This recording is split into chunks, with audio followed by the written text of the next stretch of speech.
But we have to start with the beginning of next month to open an emergency clinic because Yes. there's a lot to catch up with. Yeah.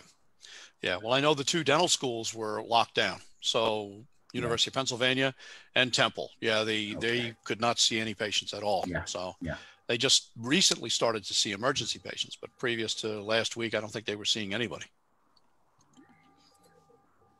So that's the way of the world right now. So Yeah. I don't know. So is it cold right now in Philadelphia, or it's getting? No, actually, it's about 60 degrees today. It's supposed to go up to 80 by the weekend. Okay. Yeah, so it'll be nice. How about there? Well, actually, we're a little bit higher than that because this week it's above 90. Oh my goodness! But just this week. But I mean, last week it was much better, and at night it's very nice. Yes. It's a nice breath of air, so nice, pleasant. It's okay. Yeah. Yeah. We are live now. Okay, so is it 9 o'clock? I mean, you want to start right now? I think 3 minutes. We need to start at 9 o'clock exactly. Okay. So I think everyone now is going to online learning. Yeah. Maybe it would be nice that if we can do online patient communication or patient working patient. Yeah, well, I don't think this is going to go away too soon. I think a lot of people got used to doing this. Yeah. So I don't think all the seminars can be given this way, but I think a lot more are going to be given this way. Yeah. So because everybody got used to the technology now. So I'm just imagining that one day you are going to sit in your clinic or in your home and you send a device to the patient, and then remotely you are going to control and do the stuff without seeing the patient. Well, they already have that with Da Vinci, but it's only in the next room. Yeah, it's not like being outside the building, but that would be interesting. Just phone it all in. Yeah. That would be. Still have to have somebody seat the patient though. So, that would be good. Now, the one who is going to treat the patient is an engineer. Yes. Well, you saw that they have that robot placing implants. That's like wild. I watched that video. Yeah. That's crazy. Yeah. I saw it. Yeah. Dr. Shihab, we are online. You told me that you are online now, yeah? Yes, we are streaming now. We are live. Yeah. I'm going to check. I'm checking on my mobile also. Dr. Nemzik, what is your expectation to the lecture? 1.5 hours or more? Yeah, it's between an hour and an hour and a half. Yeah, I went through it this morning, so it's about 58, 59 minutes, but that's just going through it. As I'm talking, I may add a few more minutes here and there. So, but yeah, it's not going to be more than an hour and a half for sure, 90 minutes. So. Oh, very good. Okay. Do you want to start now? Dr. Hassan is going to introduce you first. Yeah. I'm going to go out. See you later. Okay. We are online now, yeah? Okay, so good evening, everybody, and good morning. We are having some echo here, so if anybody's turning on. It's between an hour and an hour and a half. 59 minutes, but that's just going through it. As I'm talking, I may add a few more minutes. That was recording, I think, something. Yeah, it's not going to be more than an hour and a half for sure. There's some echo, so if anybody have his mobile phone on, you can turn it off. Start now.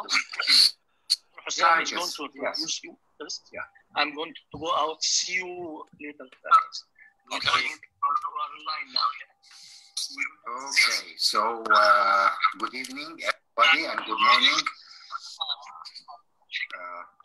We are having some echo here, so if anybody's turning on.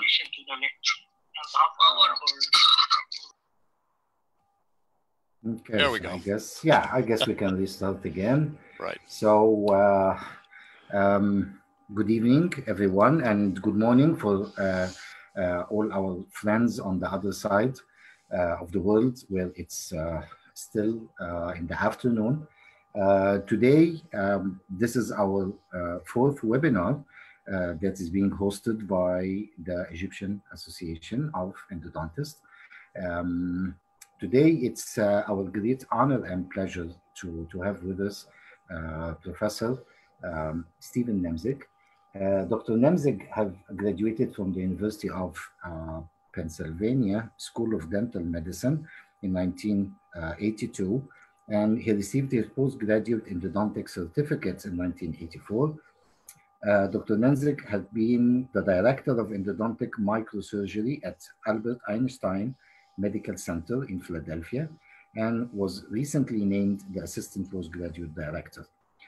He also serves as a surgical consultant to the postgraduate endodontic program at the National Naval Medical Center in Bethesda and the U.S. Army Endodontic Residency Program in Fort Gordon. He is a diplomate of the American Board of Endodontics and maintains a full-time practice limited to endodontics in Drexel Hill, Philadelphia. Dr. Nemzik is going to be talking today about intentional replantation, and the title of his presentation is Intentional Replantation Revisited. I would like to extend all our happiness and gratitude for that you are taking a lot of your time to share your knowledge and expertise with us. And actually being the host of this webinar, I would like to take the advantage of asking you a question. You don't need to answer it. I'm sure that you're going to cover it during your webinar today. My question is that back in the early 80s, when I was a student, undergraduate students in the dental school, we used to have intentional replantation as an integral part of our endodontic curriculum. Then as the years passed by, it started to fade away, this particular topic, until it disappeared completely from our curriculums for like 10, 15 years. And then in the last few years, we are seeing the intentional replantation is coming back very strongly with new concepts and new knowledge. So I'm sure that during your presentation, you can give us your insight about why is it coming back, what's new, and what are we expecting from. Professor Nemzik, it's a pleasure and honor, and you have the mic, you can start. Ah, wonderful. Well, thank you very much. Thank you very much for that very gracious introduction, and greetings from the United States. I hope you're all staying safe and taking care, and at the same time, treating the patients that need to be treated. So, because in this time of need, it's interesting how emergency seems to exponentially develop. So I hope you're all staying safe. I'd like to thank the Egyptian Association of Endodontists, PanEndo, for extending me the invitation to speak on something that I'm very excited about talking about. And especially I'd like to thank Dr. Ahmed Hasham for extending the invitation. It's always such a pleasure to share the stage with him and teach with him on the occasions that we've taught surgery together. He's such a gracious host, and I thank him again for the invitation. So, as was said, the title of the presentation is Intentional Replantation Revisited. And I first became intrigued with the concept of intentional replantation when I was a resident, a first-year resident, endodontic resident, because of this man, Dr. I.B. Bender. I.B. and I became very close friends. And during the first year, I heard him lecture on intentional replantation. And I just was enamored by the technique, the fact that you could take a tooth out, do what you had to do and put it back in again, and then have the body accept the replantation itself. As an ex-hockey player, I'm well aware of teeth being knocked out, so I found it very intriguing that you could put them back in again. So suffice to say that IB and I, we spoke a lot about this procedure. And I did a lot of research, and I did about a half a dozen in my first year on patients that just didn't want to have retreatments done on these teeth. And unfortunately, they were not successful because of resorption. A lot of them failed because of that. And he and I had a lot of discussions about why that was happening. And we were also looking into the avulsion literature, the traumatology literature. And I started to see a trend in certain things. And then there was one paper that came out that was kind of pivotal in the direction I took in terms of revisiting replantation technique. And that's what we're going to talk about today. When you look at the technique itself, intentional replantation, the literature that comes out of the traumatology venue, the time frame for teeth to be out, how they're handled, how they're replanted, what are the things that we have to look for incidentally in terms of collateral damage in the socket and everything else. All of those things now, all of that literature citation plays a very important role, because to me, an intentional replantation is nothing more than a controlled avulsion. We have the means to dictate the amount of force in terms of exarticulating the tooth from the socket. We have choice of the direction that it takes. We have choice of the environment that the tooth is in while it's out of the alveolus. We have control of the alveolus itself. And we have control over the technique and the manipulations that we place on this root. So the guidelines that I'm going to be talking to you about today, a lot of this is gleaned from the traumatology literature from the late 80s and early 90s. Ivy wrote a lot of papers, and among them, one of the last ones he wrote on intentional replantation had to do with his selection of cases over 20 years. Now, the technique itself was much different back then. Back then, you extracted the tooth very quickly and then tried to resect it as quickly as possible. So it was a very frantic type of procedure, trying to extract the tooth, cut off the end of the root, and then replant the tooth as quickly as possible. That was the only way they knew back then, at least empirically, that you did not have as many resorptive incidences as if you had left the tooth out for longer than 10 or 15 minutes. So suffice to say that doing it in the old days, you really did not have time for inspection. You really did not have time for very elegant preparation of the root end, if in fact you even did that. It was more or less just removing whatever they thought was the diseased portion of the root, lopping that off very, very crudely, and then placing the tooth back in the alveolus very quickly. So he had, as you see, a small amount of patients here. 3 of these cases he could not recall. And he had actually one case that was replanted twice, and that was in his own mouth. He had a molar that was extracted. It started to fail after a few days, and then he had one of his own residents replanted again. And to my knowledge, that was in his mouth until the day he died. So the success that's here is very interesting, because this is pretty much, until very recently with the advent of the operating microscope, this was the success for conventional surgical procedures.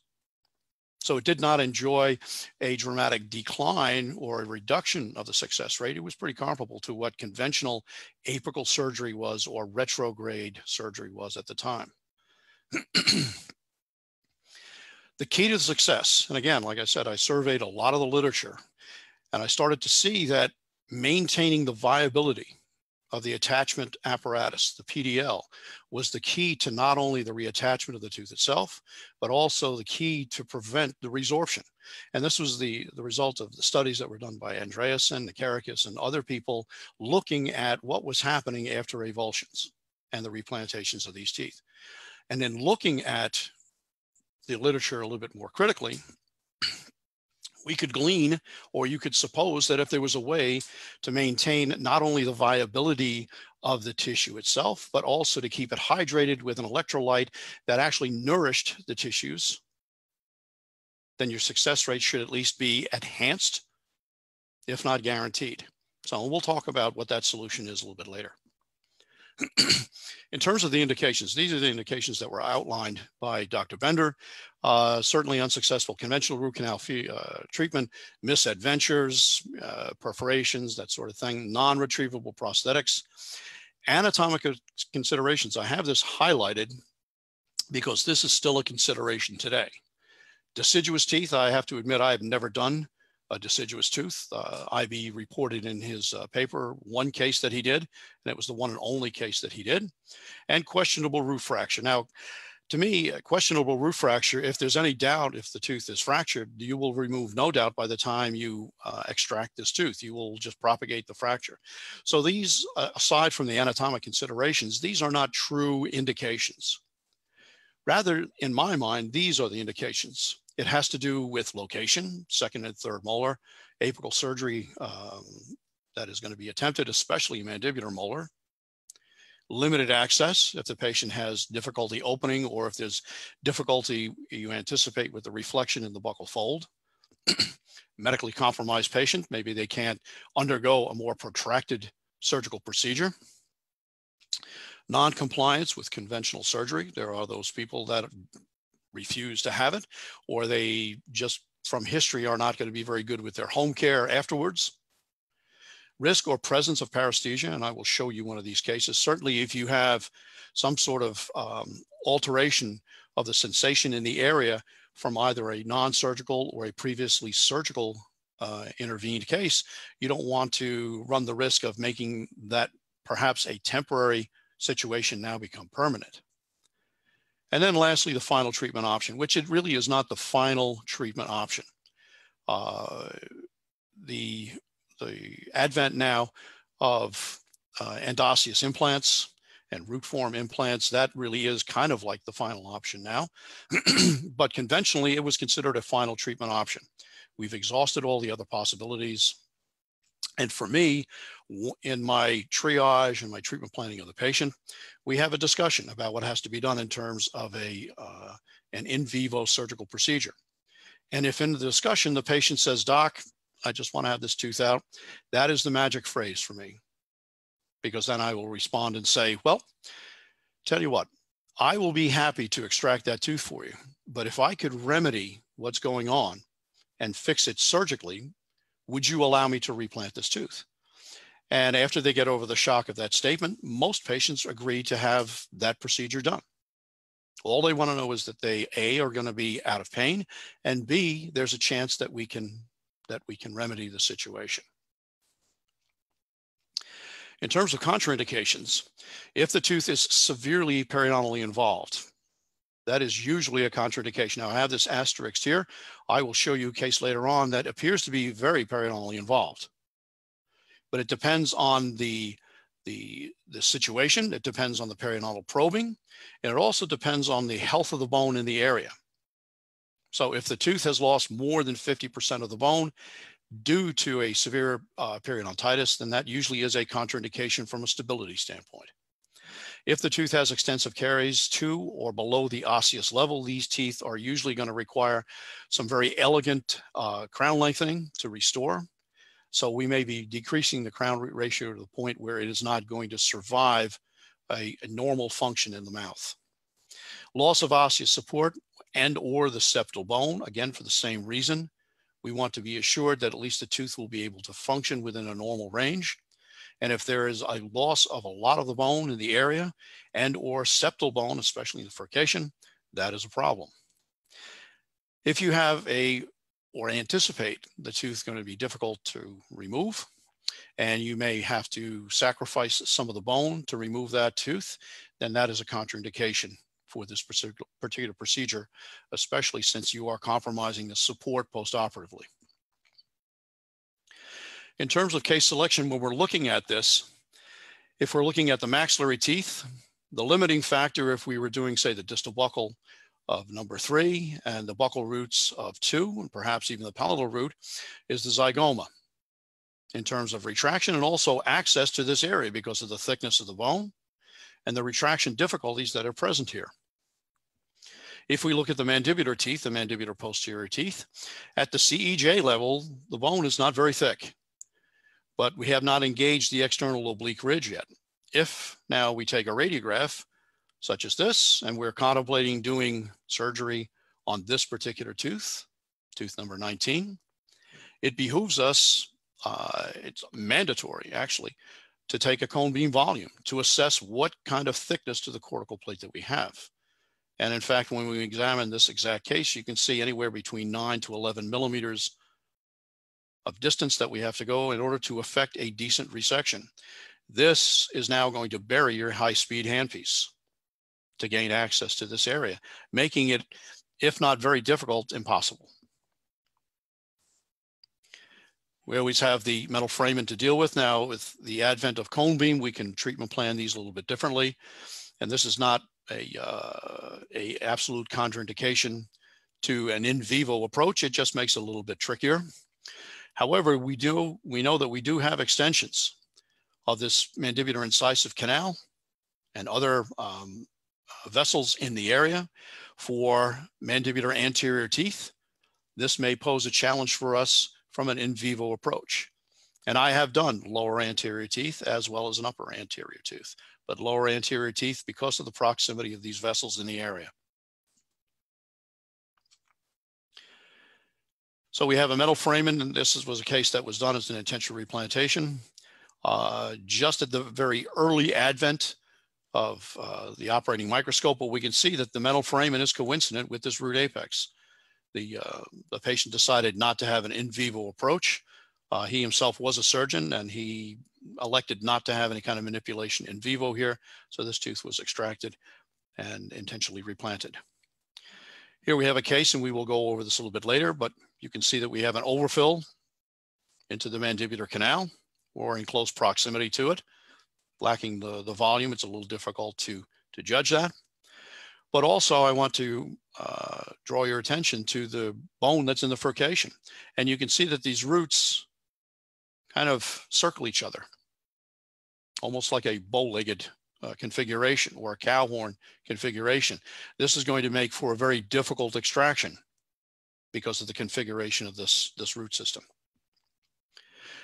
In terms of the root system themselves, the mandibular molars, if at least the roots, if they are splayed a little bit, if they're at least going in the same direction, that makes for a little bit easier type of extraction. We at least know the direction that we're going to have to rotate the tooth as we are exarticulating it. But the wider the spread is, the more difficult it's going to be, especially if this distance now is greater than the distance across the CEJ area, because the CEJ area is going to define the width of the socket. It's easier if these roots are fused. Some people say that this is actually a poor choice for an intentional replantation because of the lack of post-operative stability. But I would draw your attention to the bone that's invaginating into this buccal surface here. This is going to function as a keyway and add to the stability of this replantation. In terms of maxillary molars, the spread between the mesiobuccal and the distal buccal is always of concern. And the closer they are, the easier that exarticulation is going to be. But the more profound distance is between the buccal roots and the palatal root. As you can see, this distance is much greater than the distance from the buccal to palatal distance here at the CEJ. So this exarticulation is going to have to be rotated out of the socket rather than exarticulated in a direct vertical dimension. So if this was a little bit more parallel or not as widespread, again, this makes for an easier exarticulation from the socket. The one configuration that seems to confound everyone is this, when we have dilacerations. And more often than not, when these teeth are extracted, these small root tips, if it's not done with care, are broken off and left behind. And now you're posed with the dilemma, do I leave the root tips behind or do I go after them? And if you go after them, I can give you a citation that if you manipulate the socket too much, if you create too much of a derangement there, you set up an avenue where resorption can take place. You kind of wake up the osteoclast, so to speak, in that area. And you could set yourself up for resorption even though you have had this tooth in a physiologic solution the whole time.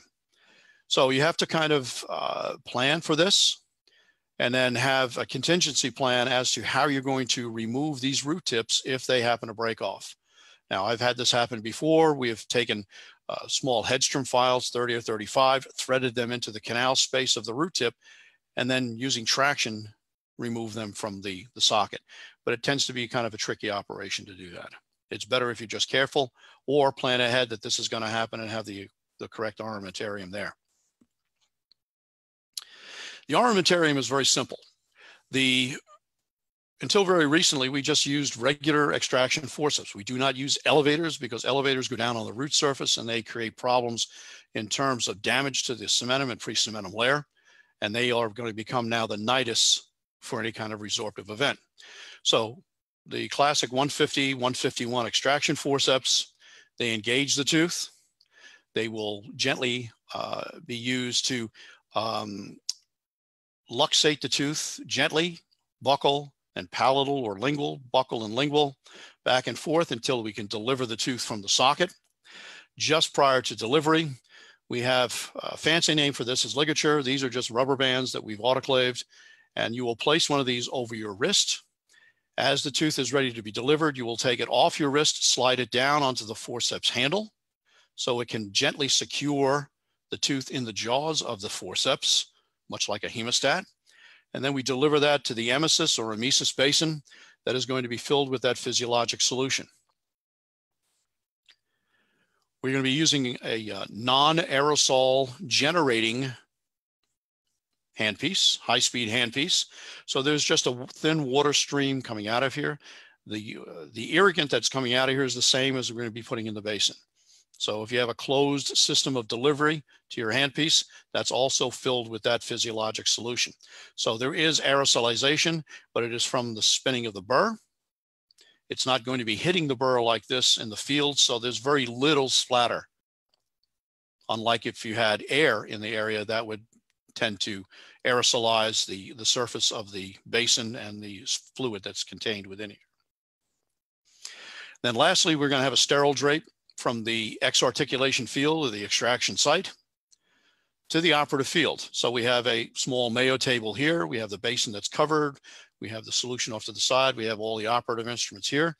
The tooth is carried in the forceps over into the basin and then submerged under the fluid. This sterile field will serve as basically a parachute or a trampoline. If the tooth comes out of the jaws of the forceps, at least we can retrieve it in a sterile field. If this is not in place, that's when you're going to have the tooth pop out of the forceps and fall on the floor of the operatory someplace. So this is just a precaution so that we don't have to explain that event.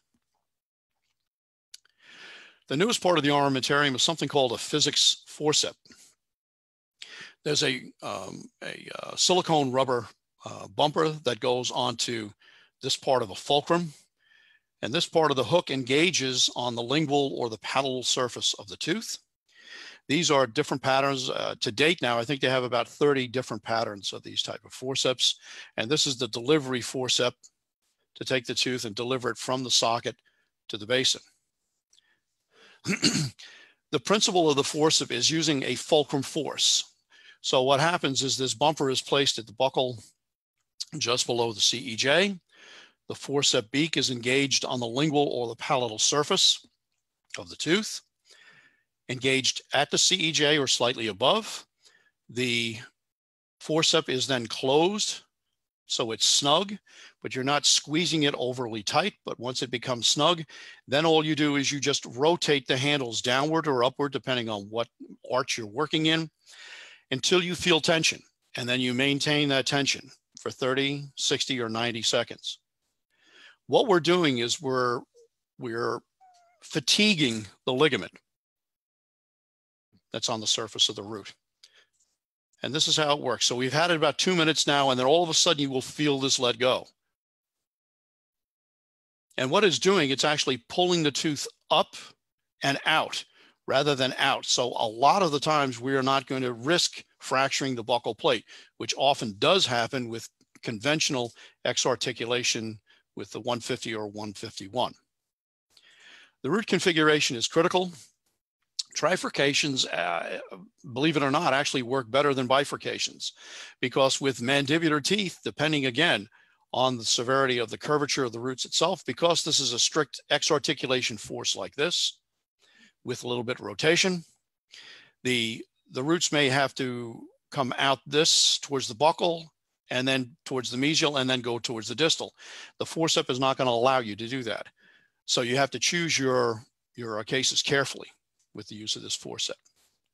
And again, if you have very divergent, that is going to be a little difficult to remove because, again, because of the hole, the diameter of the socket at the CEJ level, if it is smaller than the divergent diameter of the roots, it's not going to be able to be pulled through that small keyhole.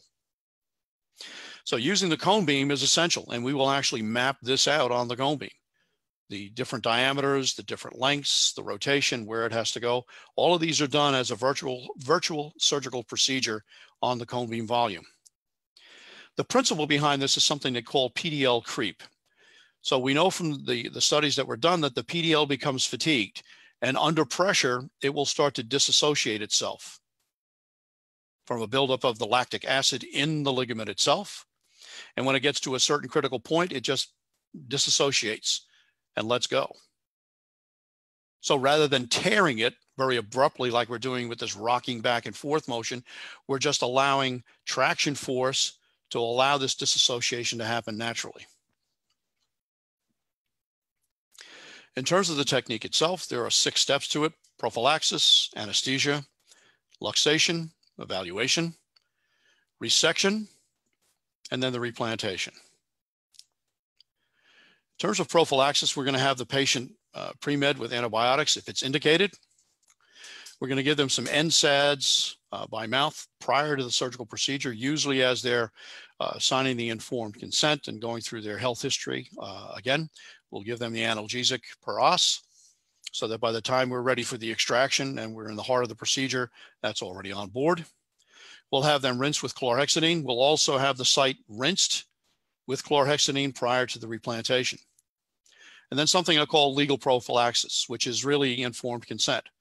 The most common untoward event in this procedure is root fracture. And the patients have to be aware that this is a very real risk, that the tooth can fracture upon delivery from the alveolus or trying to remove it from the alveolus.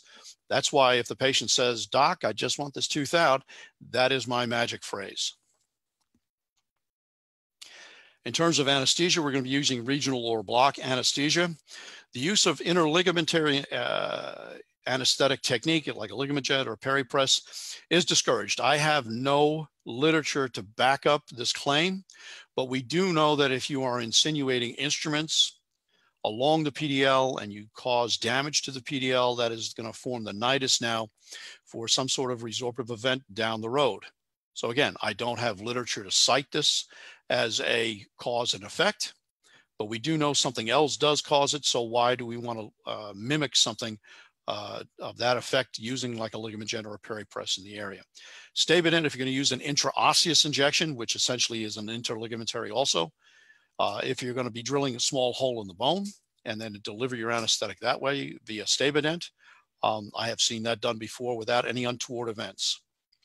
We're going to be using a vasoconstrictor just to limit the amount of blood clot that's formed there. That occult blood is going to have to be rinsed. Otherwise, it does set the stage for resorption. So the less that is formed is better. And also from a patient standpoint, this will potentiate the anesthetic that we've delivered. And then something I call vocal anesthesia. When the patient has had the tooth extracted, we're going to close off the socket with gauze moistened in the solution, have them close down, and the patient is sitting up and watching them on the monitor what we're doing. And they are, more often than not, they're asking questions like, you know, what's that? And you know, why does the tooth look like that? Or, you know, I'll show them after the resection, this is the configuration. This is why we couldn't get in there and clean that, or it couldn't be done before. So they're very interested, and it's almost like an out of body experience for them. They kind of forget that I'm working on something that just came out of them. So it's a little bit more calming for them. And it helps the time go quicker for them. They're not just laying back in the chair and wondering when the tooth is going to come back. In terms of luxation and forceps delivery, we want to make sure we do not have contact with the cemental surface. So you can be on the root surface as long as you're not violating the cementum or the attachment location. So there are times you will be below the CEJ, but you'll be above where that attachment is. You cannot go below the attachment. The beaks of the forceps, as I said, at or coronal of the CEJ.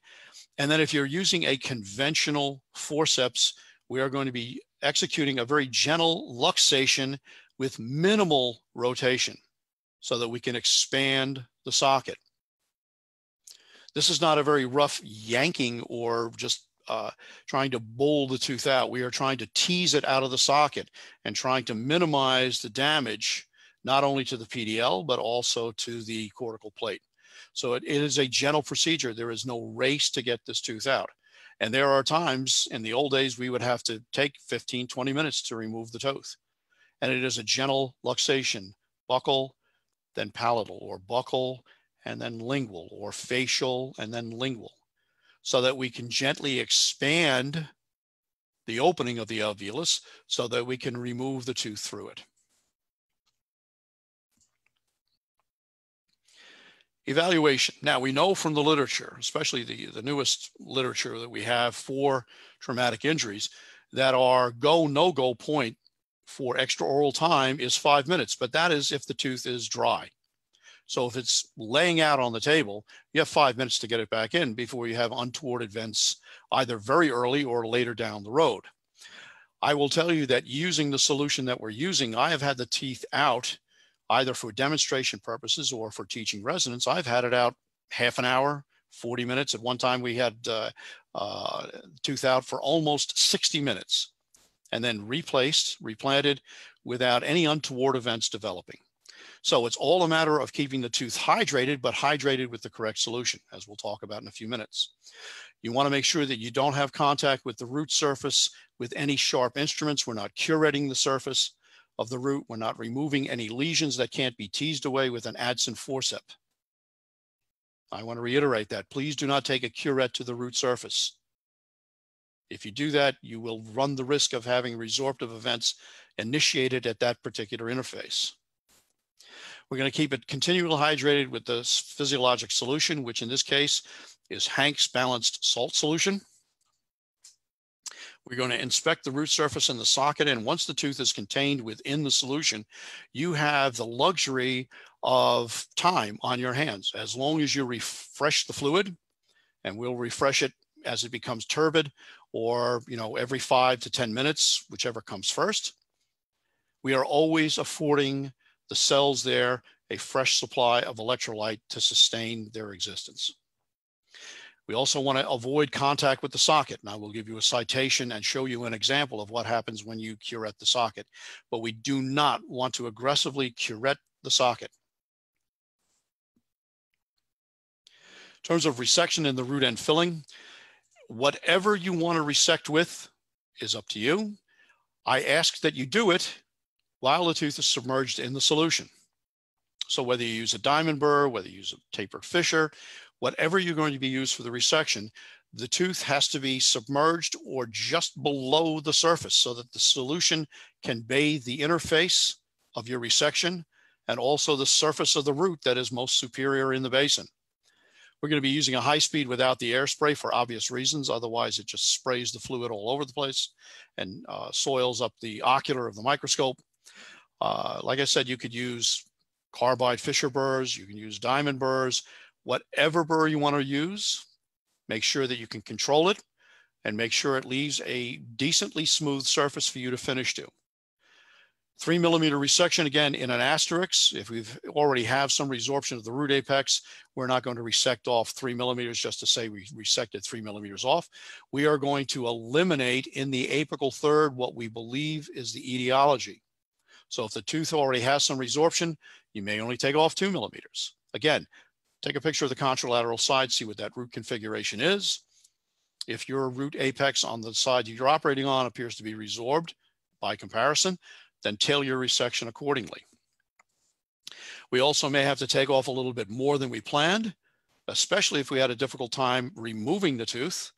So we're going to remove a little bit more of the root curvature so that we could have an easier time during the replantation. We do not want to force the tooth back into the socket. That will scrape the ligament. And again, any alterations to the ligament is now going to set the stage for a possible resorptive event at the site of that scraping. In terms of the preparation, I use a carbide fissure burr pair, so it's a 330 burr.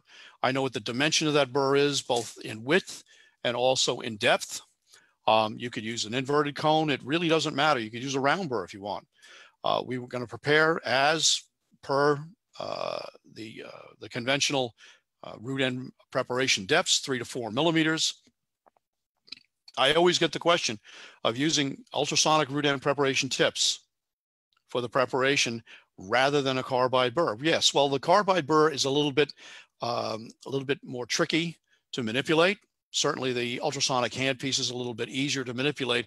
However, if you look historically at the literature that we have, especially early on at the ultrasonic root end preparation tip investigations, one of the citations is by Abadi, looking at the effect of ultrasonic root end preparation tips, and in this case was stainless steel, on extracted teeth. And he found that when the width of the remaining dentin between the surface of the root and the canal itself was 1 millimeter or less, they had a very high percentage of these teeth ended up having fractures propagated as a result of the vibration. So we are using extracted teeth, except we're putting them back in. We're not going to throw them into the trash can. So I would guard against using this type of technique for the preparation. If you still insist on using the ultrasonic root end preparation, then buyer beware. Be aware that this has the propensity now to create these fractures that we did not see with any kind of rotational preparation. In terms of your selected root end filling material, whatever your filling material of choice is, whether it's desiccated ZOE, super EVA, MTA, or bioceramic, this kind of covers the whole gamut of root end filling materials for the last 20 years. Whatever you're comfortable with using is what you can continue to use. So whatever you use for conventional surgery, that's what I would advise you to use. We're going to condense, carve, and the excess removed after we're done. The only caveat for this is if you're using MTA, we need to have the MTA after it's been condensed and carved back to form. We need to have the MTA sit in the fluid basin for a period of 5 minutes so it gets this wet set. If you replant the MTA filled tooth too early, there's a chance that the MTA will actually come out via hydraulic pressure as you're replanting the tooth. So we need this to have a wet set or form a small skin on the surface of the material prior to the replantation. In terms of the replantation itself, atraumatic repositioning. I can't stress this enough. Please do not force these teeth back into the alveolus. Splint if indicated, and if the patient is a bruxer or a clencher, or you can see from the wear facets in the area that they are going to be undergoing some sort of interferences on this tooth, we are going to adjust the occlusion prior to the extraction and replantation. So we're going to take this tooth out of occlusion. We're going to mark the landmarks on the adjacent tooth so that we know where we have to replant the tooth and splint it to. And we're going to splint this tooth so that we do not have them grind this tooth out of the replantation. We always confirm the placement with a radiograph. We're going to adjust the occlusion if we did not do it preoperatively. And in terms of postoperative instructions, they are the conventional instructions for your normal surgery, okay? Diet and drugs. You're going to have a soft diet, scrambled eggs, protein shakes, nothing that makes a sound, nothing real crunchy or chewy. And the drugs part is take your NSAIDs and any postoperative medications that you've been instructed to take. The one thing that is a no-go for me is if the patient is a heavy smoker and does not want to quit for at least 1 week before and 2 weeks after, that is a contraindication to me doing the procedure. That is an absolute contraindication for me. And I will tell you why towards the end of the lecture. I will show you a graph. But we know from the periodontal literature that they pretty much have the same opinion, that if the patient is a heavy smoker, they don't hold out a lot of hope for any of the periodontal procedures they do because of the impact that smoking has on any kind of gingival tissues under repair. So, as I said, in my first year, I did about a half a dozen of these, and I saw these teeth one by one start to resorb. And it was in my second year of residency, shortly after I started my second year, that I was going through the literature and I saw this. And I kind of got together with IB and I said, you know, what is in milk that made it such a good transport media, if you would? So we know saliva for 2 hours was as good as an immediate replantation, but saliva in 6 hours the tooth still resorbed. So what is in milk that's not in saliva? I mean, there must be some sort of mineral substrate that allows this to kind of delay any untoward events. And we were looking at, milk, what's in milk? And then we started looking at different electrolyte solutions that had pretty much what it had in milk, like calcium and the phosphate and some of the other things. And we went through about 5 or 6 different culture solutions that they were using for tissue culture at the time. We went through Eagle's Medium, we went through Hank's Balance salt solution. We went through a bunch of these, and the Hank's Balance seemed to be the one that was like the magic fluid. And early on, we were using Hank's Balance salt solution with a phenol indicator in it, which was a red dye that would become colorless when the electrolytes were dissipated. Well, the red fluid was actually a distraction, and we would never deplete the electrolytes in there in the time frame we were looking at. So we just went to eventually just the Hank's Balanced without the phenol indicator in it. But this was kind of the groundbreaking, okay, or the tipping point for the procedure, the missing piece to the puzzle to keep these teeth viable after the replantation, so we could do the procedure. And then later on, like I said, I had been doing the procedure like this from 1985 to about 1990, and I presented at the Grossman conference the technique, and it was the first time they had seen it with the solution. And then shortly after that, Hilton Trope came out with their study using lift fibroblasts in milk, Hank's Balanced, and Viaspan, and they looked at the viability and the vitality of these. And it was interesting to see that there was almost no statistical difference between Hank's Balanced and Viaspan. The big difference is Hank's Balanced is about $10 a liter.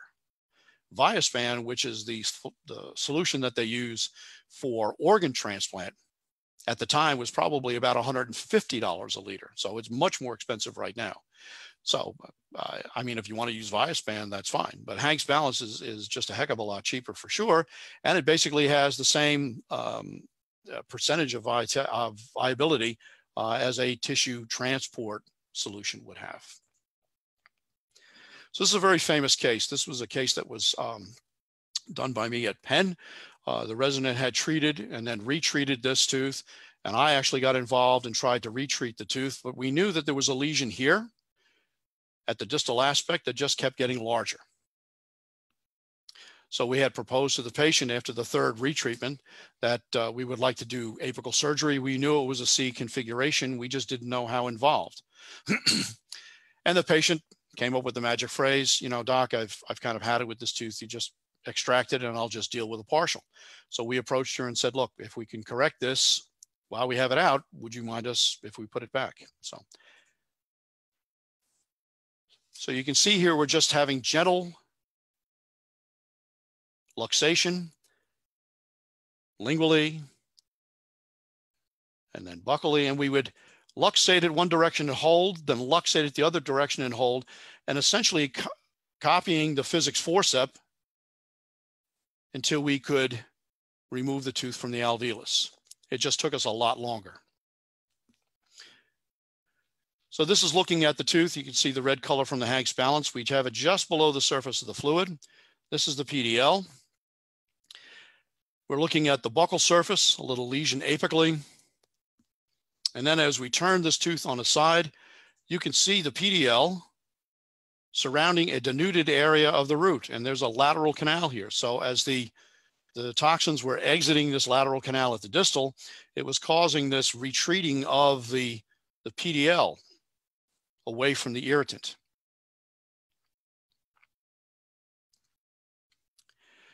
So we're doing the resection. We've positioned the tooth now so that we have it just below the surface of the fluid of the Hank's. We have the same solution in the basin coming out of the handpiece. We are using the very tip of the 169L tapered Fisher burr, and we're cutting just with the tip of the burr so that we can have enough fluid here to bathe and cool the burr down and cool the root surface so we do not burn the root surface. Now you have to position your hand in the basin to hold the tooth in the forceps. We also have our hand on the rim of the basin holding the handpiece, and then we have the handpiece guided so that we can have this reproducible lateral motion of the cutting. But you can see the tooth is never out of the solution the whole time we're doing the resection. And this is important. We don't want to have any desiccation of the surface. We also don't want to hold this out with gauze because the gauze starts to stick to the PDL no matter how moist you have it. So this is looking at the apical end of the tooth. Mesiolingual is up in this area. This is the mesiobuccal with an extension, and here's the distal. So that lateral canal is out here someplace. So we're going to begin our preparation. We've already done the mesiobuccal and its extension. We're now doing the distal. This is the 330 burr down to depth. And again, we've positioned the tooth so you can see the fluid right here. It's just below the surface of the fluid. This is the lateral canal. So we have the tooth again, just positioned below the surface of the fluid, drilling into the lateral canal at the angle that we've determined it's exiting from the mesiobuccal. So here's the fluid right here. We have this just above so we can photograph it. This is the mesiobuccal with its extension, distal. Here's the lateral canal. We've placed a tip of a Stropco irrigator into the distal canal. We can blow fluid through, and you can see it coming out of the lateral canal and the mesiobuccal, and also a little bit of air. In addition, we can see the communication between the mesiobuccal and the distal. When we start to condense, this is desiccated ZOE. Condensing the desiccated ZOE, we see it coming out of the bottom of the mesiobuccal preparation. So a very elegant and intricate development of connections between this whole canal system within the tooth. When we were packing the mesiobuccal, we got a significant amount of material kind of sausaging out of the lateral canal. So we're just going to top that up. And we can see here's the lateral canal, mesiobuccal, distal, mesiolingual. I have a little flash here that we're going to remove. And we're ready for replantation. There's the lateral canal. You can see the PDL arranged in this little halo around where the canal contents were kind of exuding out of that lateral canal. We're rinsing the socket. And again, we're rinsing with the same fluid that we've just had the tooth in for the last 25 or 30 minutes. We're rinsing this to get rid of the occult blood clot. We know from the literature from Andreas and the studies that leaving the blood clot here just seems to excite the resorptive process in the area.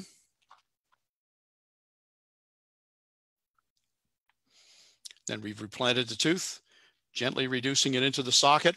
And then we have the patient bite down on gauze for a few minutes, take a radiograph, and if we're satisfied, then we're going to acid etch composite splint on the lingual part of the tooth here to hold this in place.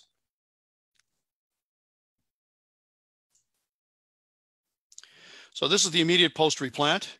This is 5 weeks later. If we look at the immediate post-replant, you can see the amount of bone that we have here, the space that we have left over from where the resection was done. But then 5 weeks, we can see that we have a little bit of fill in this area. If we go back, space, this seems to be filling in. Again, we would probably make this assessment better with a cone beam. Now looking at it 4 months, we can see that the bone appears to have completely filled the operative area. And then looking at the recall 9 years later, you can see that she has the prosthetics in place. We can see what Andreasen calls this parallel arrangement of the PDL rather than attaching to the surface of the tooth. We have this thickened PDL adjacent to where this ZOE, and that was not uncommon for him to see that with any of the surgical procedures that we were evaluating. This particular patient had had the root canal done in tooth number 19. You could see the overextension here. The second visit is when they filled the tooth. Well, you're not going to get an overfill where you haven't instrumented. So chances are that when they were doing the instrumentation, they were kind of poking into this area of the mandibular canal. So she had had a paresthesia after the second visit, and that slowly degraded to a dysesthesia where she would just have severe pain in the area with any kind of chewing motion or even just serendipitously, spontaneously. Confounding the fact that we have short fill here in the mesial root, the proximity of the mandibular canal to a conventional surgical approach.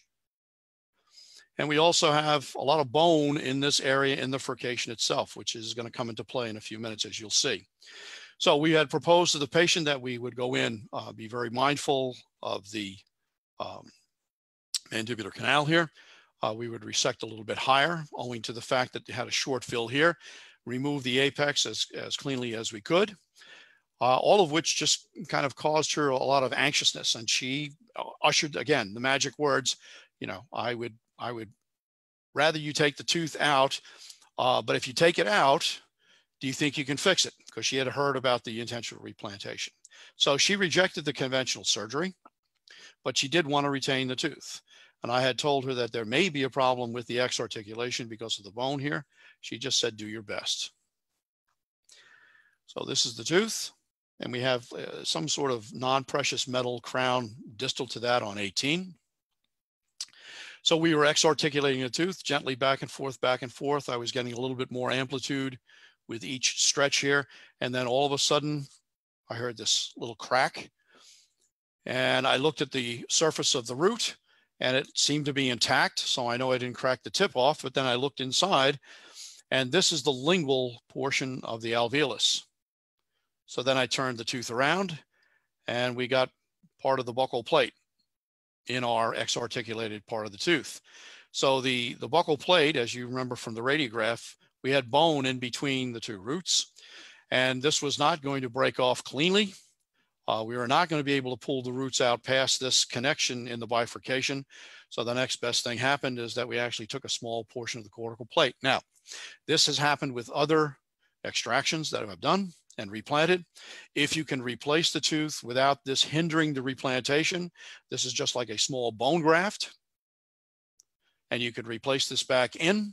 There's good blood supply to this, and this will remodel. Unfortunately, we could not get this back into the exact place.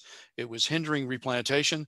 So at the end of the surgical procedure, we just popped this out and left it off. But now we have to take care with our replantation because now the stability of the tooth is going to be compromised post-operatively.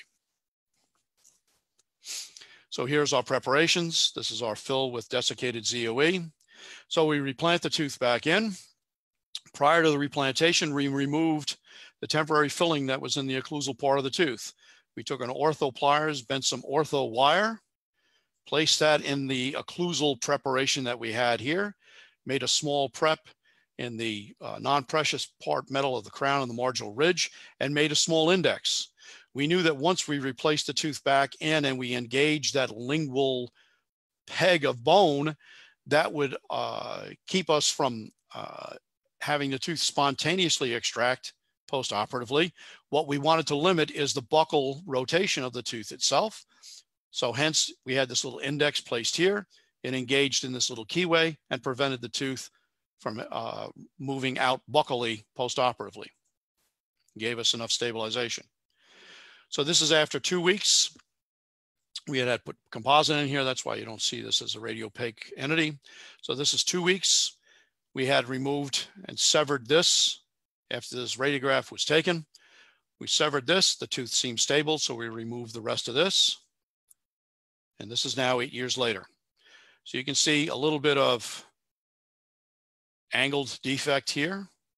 Again, probably because of the bone loss at the buccal, but you can see bone has reestablished itself in the furcation, also has reestablished itself apically. The most important thing was the dysesthesia almost disappeared within 48 hours. The paresthesia took a couple of weeks before that completely resolved and never came back. This is a very interesting case. And it was also a case where you kind of drew on, again, previous literature citations and events in the traumatic literature. Malocclusion. So this patient was undergoing maxillary and mandibular orthodontics. They were using bands and brackets and wires here in the lower anteriors to kind of not only retract these teeth, but also rotate this tooth because of this root proximity problem that they had with this tooth in number 24. So she had periapical tenderness, secondary, just it looked like some kind of periapical resorption. To me, it looked like resorption. She denied having previous surgery, so we had to kind of take that off of the table, that she had previous surgery. Very large post that's cemented here. And I ask you to take notice of where this little spicule is in this post. You can see this is pointed and oriented towards the mesial aspect or towards tooth number 25. So again, we went through all the configurations. The patient had admitted that if we couldn't do surgery on the tooth, that she was instructed to, that tooth was just to stay out, and they were going to try to close the space. Well, I don't know a lot of orthodontics, but I did know enough mathematics to kind of predict how much they'd have to retract the remaining teeth to close this space. And that was not going to be an easy task. So I explained to her about the intentional replantation. She said, if there's a chance we can do that, then she would like to entertain that. I said, fine. So this is a very old case. We were using hemostats at the time to hold the tooth in. We also had to block off the air on the handpiece and just have water coming through here. And we used amalgam. Shows you how old this case really is. So we replanted the tooth conventionally. You could see we had that root proximity problem. But again, recalling on some of the literature I had read, especially of mothers having happened on a child that had lost the tooth and they replanted the tooth, but they replanted the tooth backwards and it's still reattached. So I thought, well, let's see. So I took the tooth and I rotated it 180 degrees. It seemed to fit the socket well. It was only proud in the socket less than 0.5 millimeter. So we did not have that much root exposure. And it gave us the root proximity alleviation that we were looking for. And it was stable. And we decided, okay, so we'll replant it backwards. And that's exactly what we did.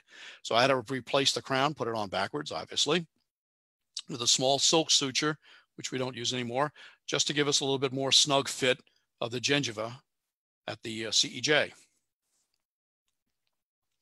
So this is the immediate post-op, and you can see where that little bar is right now, the little spicule, and looking at it preoperatively, again, facing the mesial. Now it's facing the distal. Look at the space that we have here between the teeth. So we've kind of alleviated that root proximity problem. And this is a 17-year recall. Now I would have had more. This case is over 25 years old, but this patient then moved to the West Coast and I lost contact with her. So second molar, titanium carriers in here. Would be impossible to do this case surgically from a conventional standpoint, not only from the location, but to prepare into metal carriers is almost, it's impossible unless you have a very small high-speed handpiece. So this is a 4-year recall. Again, second molar, fairly involved area, replanted. Notice the space between these two teeth. And I show you this case to show you the good, the bad, and the ugly. The good is the replantation, the space that we have here. The bad is they never went back for the restoration. So we did have very good apical healing, but now we have a root proximity problem and we have a tooth that's non-restorable. So that's the bad and the ugly for sure. And now the tooth is going to be re-extracted. In terms of complications, fracture during the extraction, which I said is always a very real event that can happen. We can have resorptions, either cervical or external. Something I call deja vu, and then a hopeless prognosis. So we'll take the fracture first. This was a case that was done in the faculty practice. It was one of my patients, but I was going to have one of the residents do this. He elected to have the tooth extracted rather than to have root end surgery, again, because of the proximity of the neurovascular bundle and the location and the thickness of the external oblique ridge. I mean, we could do this as a bony window, but that would be very difficult, especially way back then. So he elected to have this extracted. We explained in that, well, if we extract the tooth in one piece, can we fix it and put it back in? He said, yes. So it's been temporarily restored. I cautioned the resident about the presence of the post. So you had to be very careful with the forces that you're placing on this. The other thing I told them to be very careful about is the thickness of the bone here. And I knew it was very thick because this was a very short root. Now, the tooth is very stable and also very wide buccolingually. And if they're very wide buccolingually on the occlusal level and they have a short root, chances are that they are very wide buccolingually below the CEJ. So I told him this is going to take some time for this to come out. So this is what it looked like preoperatively. There was a temporary crown that was placed on here that I told him to remove. And then I went to see one of the other residents. So about 5 minutes later, his assistant comes up and says, Dr. Nimzik, you need to come here. And I said, well, I'll be right there. She said, no, you got to come right now. And I could see she was a little diaphoretic. So when I walked in the room, the student had already started to resect this tooth, and I could see a lot of this was chewed away. In talking with him later, he said I had difficulty getting the tooth to move, so I applied an elevator in here, and he heard the tooth crack, so then he was going to resect the tooth. I said, you need to communicate this with the general dentist. So luckily the general dentist was there. We had that conversation. We had that conversation away from the patient. And I said, you know, if we can just take the distal, we'll take the mesial out because that's already gone. We'll take the distal and we'll replant that. If for no other reason than just to maintain the level of the bone that's here, so we don't have a large defect in case the patient wants an implant later on. He agreed with that. We proposed that to the patient.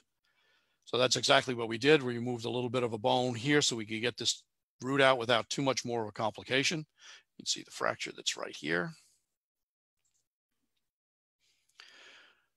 And then I did the extraction on the distal, and the preparation, then the replantation. So we replanted this, and we're going to use the same temporary. So this was already fitting the cavo surface inside here. We draped the rubber dam over the socket, relined this with a little bit of cold cure acrylic, seated the crown on.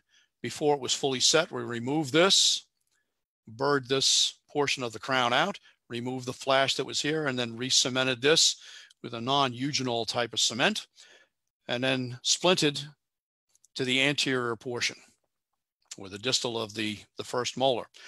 And I explained to the patient, this is really kind of a stopgap measure. We just want to see if we can get some healing in this area.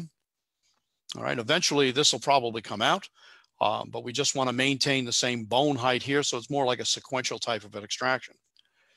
So looking at this 2 months down the road, the temporary crown was off. The general dentist said, you know, this is pretty solid in here. He said, I'm almost tempted to do like a little mini inlay bridge here to restore this. I said, well, let's see how, you know, if we can get away with that. And 8 years later, that's when he had another bridge replaced because a little bit of caries underneath this part of the inlay seat. This is just cement from the cementation before he removed it. But he got a lot more service out of this than I think anyone would have expected. So the only drawback is the small piece of amalgam that's here at the 2 months, I guess when they were doing the preparation, that retained there. But not bad service for a potentially hopeless case. Root resorption. This was a patient that had the therapy done, large post that was placed. It appears that there might be an underfilling here. We had proposed going in surgically rather than try to remove this post using ultrasonics. She was having none of that. She said, you know, I've had so much with this tooth already. Why don't you just take it out? Again, the magic word, magic phrase. So what was very interesting about this tooth, that what appeared to be an underfilling, and this is the amalgam buildup, was actually an extrusion. And upon resection, we could then tell that there was a bifurcation in the root itself and 2 canals. So the one overfill was the one at the lingual, and the buccal is where we had this extra canal. Here's the preparation. And then in the socket, and this is the last time that I did this. In the socket, we could see the lesion had remained behind, and it was kind of very resistant to any kind of gentle pulling or tugging. So we went in very aggressively with a curette and curetted the socket. Then replanted the tooth with a crisscross suture arrangement.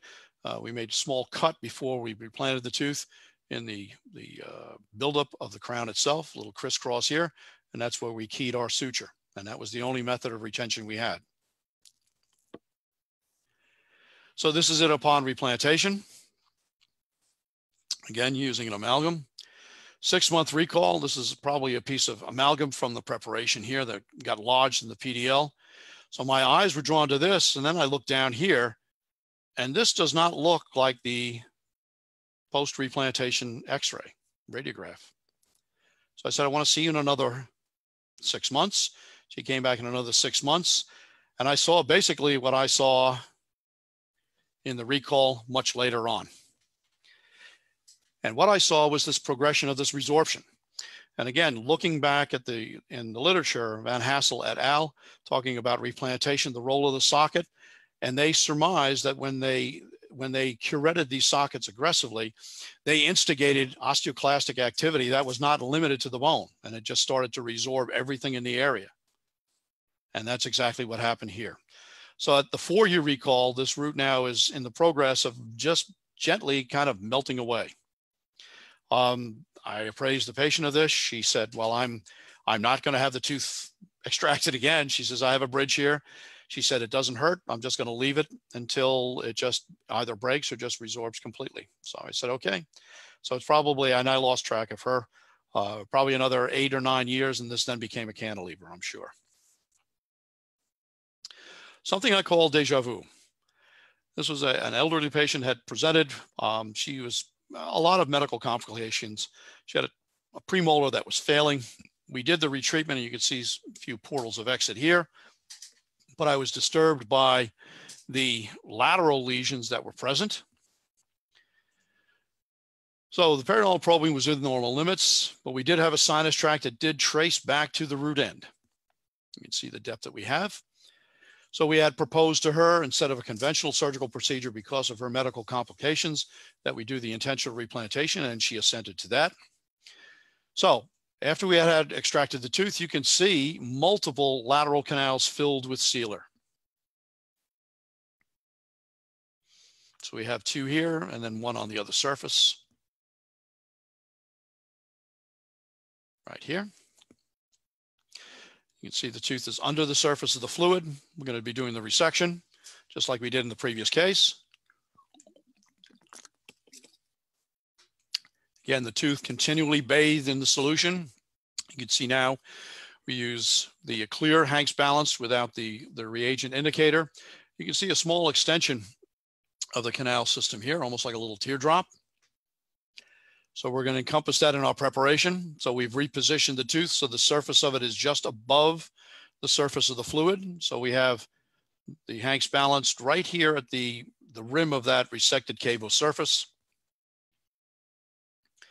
Preparation like a drill press down into the root. You can see we're fairly centered.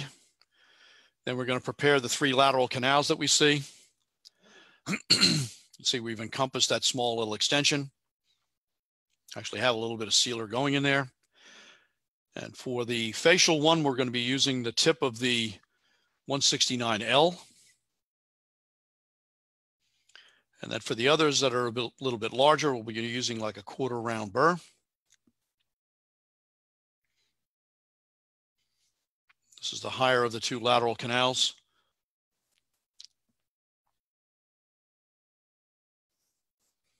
And then we'll prepare the last one. And then we're filling this with MTA. And again, we're situating the cavo surface so it's just above the surface of the fluid. So the ligament is still being bathed either directly or by capillary action. We're placing the MTA, and this is before the MAPS syringe. Placing the MTA, condensing that down, removing the excess. And then we're going to place MTA into the other preparations that we've made. So that shows the depth of the preparation. Very quickly filling the lateral canals with the MTA. Using a small condenser that I've made. And now we're letting all of these preparations sit. You can see the fluid flowing by here. Sit under the surface of the fluid for about 5 minutes to allow this to skin. So here's the apical preparation, the mesial preparation, and these 2 buccal preparations. So we're just letting the MTA kind of take a wet set, if you will, and then we'll replant. Just a different view of those preparations.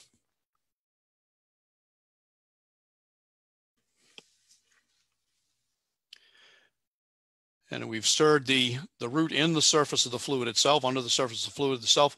We don't see any pluming coming from the preparation. So now we know that the material is set enough for the replantation. We'll rinse the area with the Hanks balanced salt solution. We'll also swab this area with chlorhexidine and then replant the tooth. And we're going to splinted to the anterior tooth, which happens to be the canine. Again, gentle reduction into the socket. We don't force it down. If you have to force it, you take the tooth out, put it back in the Hank's balance, and inspect the socket and find out why it's not going down. So this is the 2 radiographs showing the preparations, the immediate replantation. Splinted for 1 week with an acid etch composite, uncomplicated soft tissue healing. 3-week recall, the sinus tract returns. So you start to grasp at straws. So we did a little mild curettage with a plastic curette through the sinus tract, irrigated the sinus tract with chlorhexidine. 5-week recall, the sinus tract is still present. Now, this woman had a lot of complications, as I said. She had a lot of allergies. So I surmised, again, grasping at straws, that maybe she had a sensitivity to the MTA. I had never had a sensitivity to desiccated ZOE. So I told her, I suspect a reaction you're having to the MTA, or there's incomplete setting and leakage of the MTA, which again, I had a couple of those cases also. That was a manufacturer defect. I said, it's one of these two, I suspect. I think the only way we can take care of this is removing the tooth again. And I said that kind of tongue in cheek. And she said, well, why don't you? And I was so surprised when she said, and this is the 6-week recall, she said she consented to the second replantation. So that's fine. I said, wonderful. We got her anesthetized. Now, I'm not curetting the socket here. This is just some granulation tissue that was kind of hung up right at the CEJ. I'm just gently teasing it out. This is under the surface of the fluid. You can see the fluid floating by. I'm checking for the integrity of the set. So we have some sort of granulation tissue around the end here, the apical portion, but the material itself is rock hard. It has set completely. As you can see, we also checked the other preparations and they had set completely.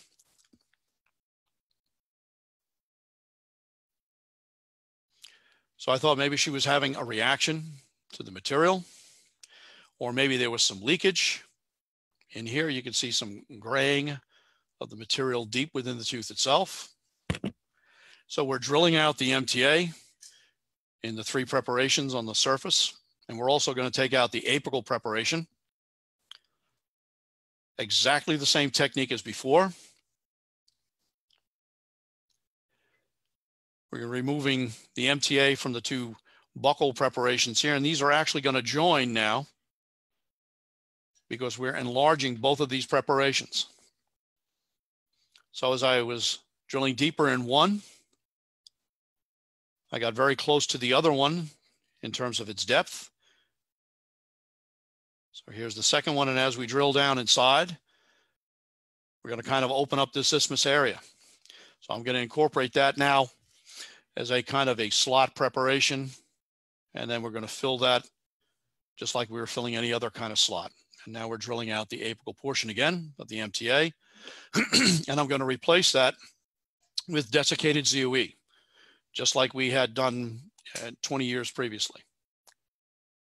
So you can see we're inspecting everything under the surface of the fluid. You can see it floating by. We'll refresh the fluid so that we have a little clearer view of what we're looking at.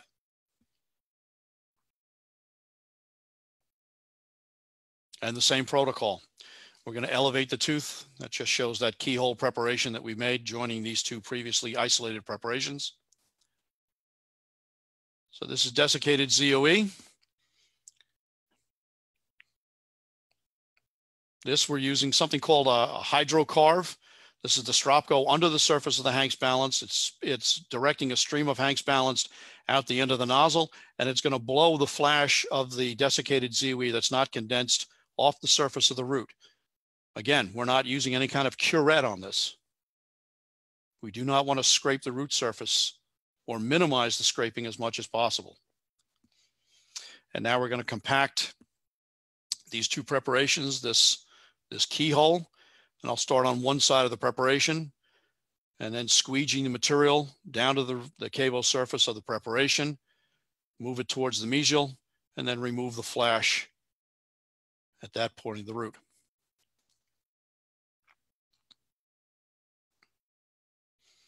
And make sure we have everything condensed. Everything has been compacted back to the cavo surface. We have good contour, good fill, no defects at the margin. Again, we're looking at this under the surface of the fluid, so we're doing the inspection. Again, we've refreshed the fluid so it's not too turbid so we can see through it. And then we'll replace the tooth again. So we've replaced it. We're now placing the splint on the canine.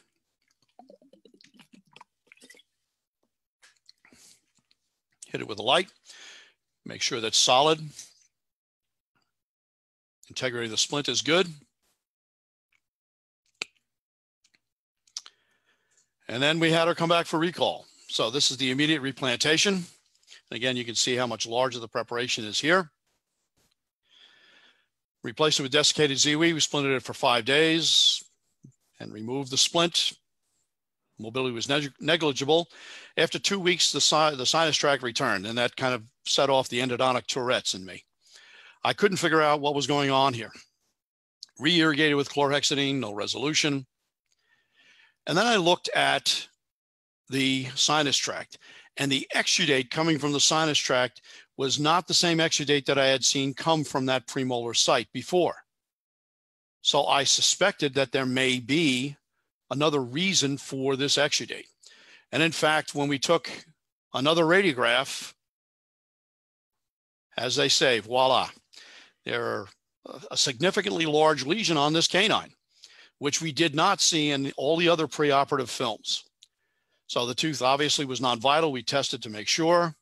We initiated treatment on the canine, calcium hydroxide for a couple of weeks, fill the tooth. Within that time frame, while the tooth was still under treatment, the sinus tract over the premolar had resolved completely. You can see the little stellate appearance to where that had been. What was very interesting is we had removed the splint and the premolar was rock solid after 2 weeks. We actually had more mobility on the canine. And then kind of recalling all the different chart notes that I had. So this is the date when we had our second replantation. This is a hoofbeat rule. When you hear hoofbeats, don't think zebras. So you have to investigate the most obvious etiology. What is causing the persistence of the sinus tract if supposedly you've eliminated the etiology? Well, look for another location or another nidus for that etiology. So in reassessing the patient's chief complaint, every time she came in, she says, you know, doc, that eye tooth is sensitive every time I come in, before and after both of the surgeries. And that should have sent off the red flag for me. Well, it will the next time it happens. So this is now the recall in December. This was July, this is December. You can see we have complete bone fill here. This is 04, a year afterwards. And this is 09. So about 6 years post replantation. Again, a very valuable lesson. You're always learning. So this is the last case, what I call a hopeless prognosis. So teeth 18 and 19. 18 was treated originally. 19 was a retreatment that I had done. He presented 6 years after we had done the therapies with a sore on the lingual attached gingiva, which I could not find, and I could not disclose anything with the cone beam. So then he presents again in 2014. 8 years after the original root canal therapy was done. Look at the lesion that we have now on 18. He had a buccal swelling. He also had a sinus tract now that we traced to the distal aspect of tooth number 18. When we looked at the cone beam, you can get an appreciation for the tooth basically swimming in the bone. There is absence of the buccal plate.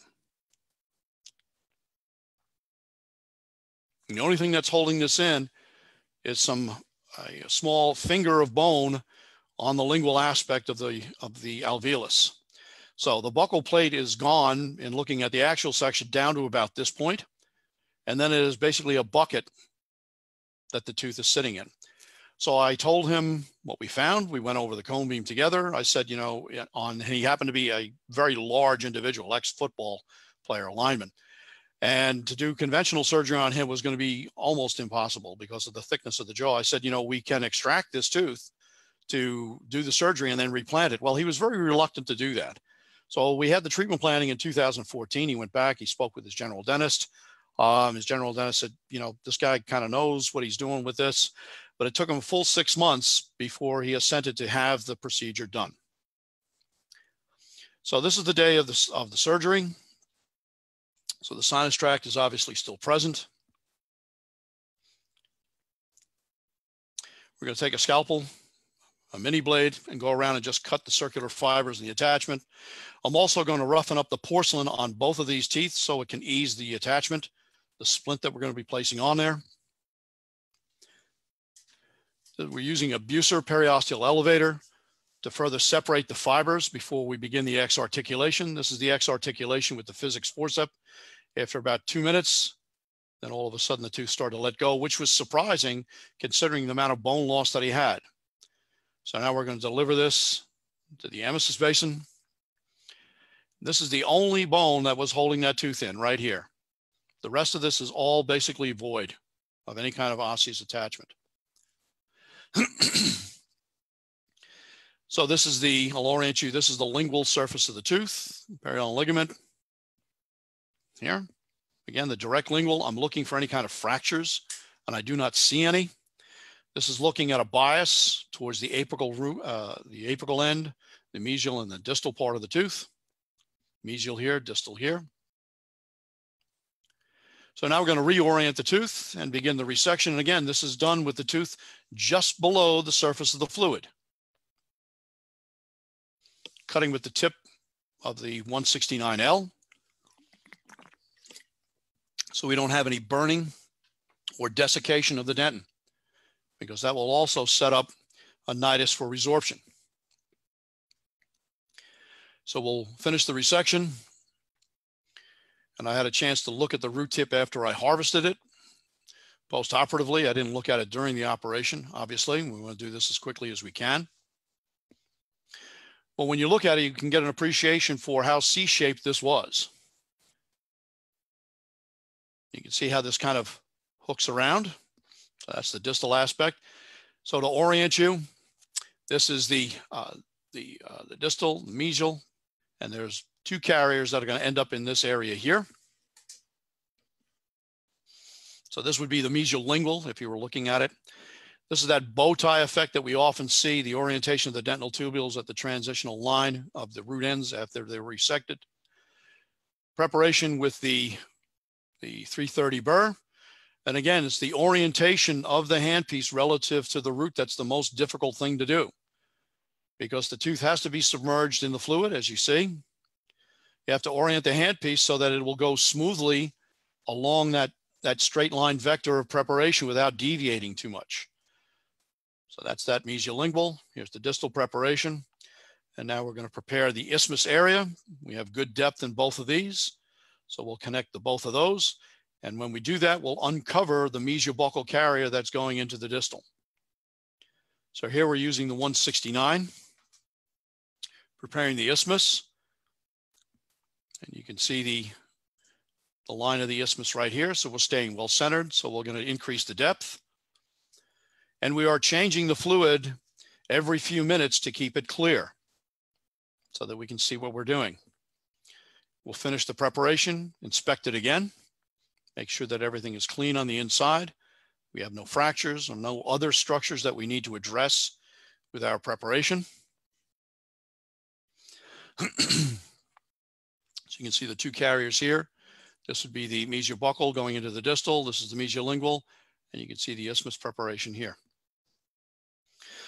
So now we're going to fill this with MTA. We'll orient the tooth so that the cavo surface of this is just above the surface of the fluid. The rest of the PDL is still bathed within the fluid. Obviously, we have to dry the preparation out. Doesn't have to be bone dry, but you have to have the excess fluid out of there. Otherwise, it dilutes the MTA. Notice the ligament fibers as they're kind of waving here. So we're still under the surface of the fluid. Place the MTA with the maps. We're going to take the Stropco and just desiccate the surface of that MTA a little bit so it makes it easier to condense. We're not drying the root surface. And then we'll condense that. I have a special condenser that I use for these intentional replantations. And then we keep adding more material. And then the final condensation is going to be accomplished with a sterile cotton swab or cotton pledget. I prefer the swab. It's got a little handle on it. We just press and condense. It condenses the material and removes the excess moisture from the MTA. And then we could use a small Hollenbach on the resected part of the tooth only. Remove the excess material, the excess MTA from the cavo surface, and leave the material, the MTA, a little proud in the preparation itself in anticipation of a little bit of this being lost during the replantation. We don't use a curette to remove the excess. We use a small bender brush. We keep dipping and the tooth into the fluid and the bender brush into the fluid and removing any of the occult pieces of MTA that's adhering to the root surfaces. You can see the depth of the MTA here. And now we're going to you can see the fluid floating by. We're going to let the tooth rest now for 5 minutes. We've removed that excess MTA. And after 5 minutes, we'll stir the fluid. Again, if we don't see any plumes of material coming out, then we know that at least we have a good wet set to the material and we're ready for the replantation. So this is the replantation. The tooth has been reduced into the socket right here. We've rinsed that with Hank's Balance first, reducing it gently so we can key into that bone on the lingual, have the patient gently close for a few minutes, confirm with a radiograph. Prior to this, we put a small suture in the mesial and the distal aspect of the tooth to tighten the tissue up. Then we reduced the tooth again, conditioned the porcelain, applied the bonding material, cured it, tested to make sure it was secure. And now we're going to reduce the excess so that we don't have the patient hitting this in occlusion and make sure that he is free of any kind of working and non-working interferences. So these are the small 6/0 vicryl sutures here holding this in. This is the splint. And this is what the tooth looks like after the replantation in the socket. So this is 1 week post-op, 2 weeks post-op, 4 weeks post-op. And what we do is every 2 weeks, we'll have the patient come in and I will just take a small disc and disc the connection here, the splint. And if the tooth is still mobile, I just reapply a little composite to reaffix the splint. So we do that every 2 weeks. At the 6-week appointment, we remove the splint. And I saw him at 8 weeks. And you can see the bone starting to come back here. And what's remarkable is the rate of bone reapposition in these cases. Sometimes you can see in a matter of 2 months, the bone coming back rather dramatically. At 6-month post-op, you can see that we have, at least on a radiographic 2-dimensional image, we have some pretty good reapposition of bone as compared to the 2-week post-op. At 12 months, what appears to be complete healing, I decided to take that out to 18 months, given the size of the lesion. So at the 18-month recall, it looks like it's completely healed. The periapical area has resolved completely. The osseous levels appear normal. The perineal probing is back to normal. Perineal tissues are back to normal. But we don't do our assay via 2-dimensional imaging. We do everything via 3-dimensional. So we'd have a cone beam, and I'm going to show you side by side. On the left is going to be the pre-op. On the right is going to be the 18-month post-op. So here, this is the pre-op. This is the post-op. Look at the amount of bone that has been reappointed here, completely filling this area. Look at the size of the lesion on the pre-op. Now we'll take a look at the coronal section. And what I want you to see is the amount of bone that was missing here and the amount of bone that has creeped up in this area. Jay Siebert described this back in the late 80s as bone creep after their perineal surgeries, and health was restored to the area. And then looking at the axial section, pre-op on the left, post-op on the right, and you're going to see this very severe C-shaped configuration. You'll also see the amount of bone that was lost here and the amount of bone that has now been redeposited.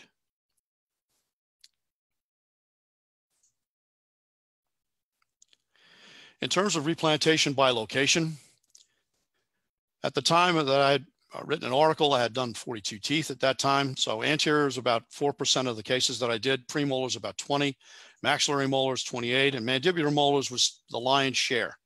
And to break it down by numbers, 2 anteriors, 8 premolars, and you saw one of them. Maxillary molars 12 and 20 mandibular teeth, 2001. I've updated those figures a little bit. So now I have 67. So anteriors, a little bit less percentage. Numbers are the same. A few more premolars, a few more maxillary molars, but the lion's share again is mandibular molars. They are far and away the most common tooth to have this procedure done. In terms of complications, I have basically what IB would call 100% success with anterior teeth. I've never had one of these not replant correctly. Premolars, we've had a little bit of resorption. You saw one of those teeth today. Maxillary molars, we had a fairly significant complication, periodontal complication, which I'll talk about in a few seconds. And mandibular molars, just one case each, resorption, periodontal complication, and then fracture. And you saw one of these fracture cases. So why such a high percentage in the maxillary molar with this periodontal complication, which is basically the tooth sequestering or non-attachment? Well, I went and I looked back at these cases. And when I surveyed these cases, fully 2/3 of these people were very heavy smokers. And that's exactly what happened. We got non-attachment. And in one case, the tooth just about sequestered itself after 4 weeks. So periodontal communication compromised by smoking is going to result in the failure of the tooth. So, and this has been recently investigated in this particular citation, 2015, the effect of nicotine and cotinine on human gingival fibroblasts. Not only do they not reattach one another, but they also do not like to have any kind of association with each other. So they start to distance themselves from each other, some sort of contact inhibition, if you will. So the reattachment and the profligation of these fibers now comes under question, and the smoking now affects it to the point where the attachment just does not happen and it becomes significantly hindered. So in terms of the conclusions, this is a treatment of choice for compromised surgical presentations, and it doesn't have to even be medically compromised. I mean, if you have anatomical difficulties, or if you have psychological difficulties for the patient, this is a very, very fine procedure to do, and we've actually refined it now past the point of IB Bender and using, saline gauze, which is kind of passé now.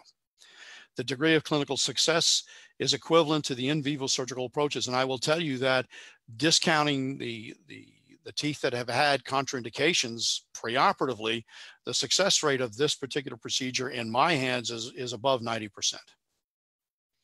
And it is a recognized treatment procedure. This is not voodoo endodontics. So these are cases that are well documented. The results and the success rates are well documented. Your general dentist may not have heard of this before or may not be familiar with it, but certainly the degree of success is such that it's a very viable treatment option for your armamentarium. Just before I close, I'd just like to just kind of pay respect to John Engel, who passed away a few years ago, unfortunately. He had heard me lecture at USC on this topic, and he had asked me to write a chapter in the newest text that he had just came out this year, the Engel's 7th edition. It's chapter 25, and this was he and I at the release of the book just before he died. A wonderful man, very gentle, very elegant speaker, and it was a pleasure to have gotten to know him. So I just wanted to pay tribute to him also. I thank you so much for your kind attention. Hopefully I stayed on time, and I would love to entertain any questions that you may have at this point. Thank you.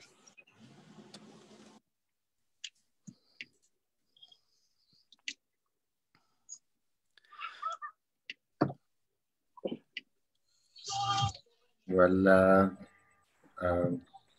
thank you so much, Stephen, for this outstanding presentation. And I would like to ask Dr. Ahmed. Dr. Shab is going to do the questions Okay. this time. Okay. Fayyad, Good afternoon.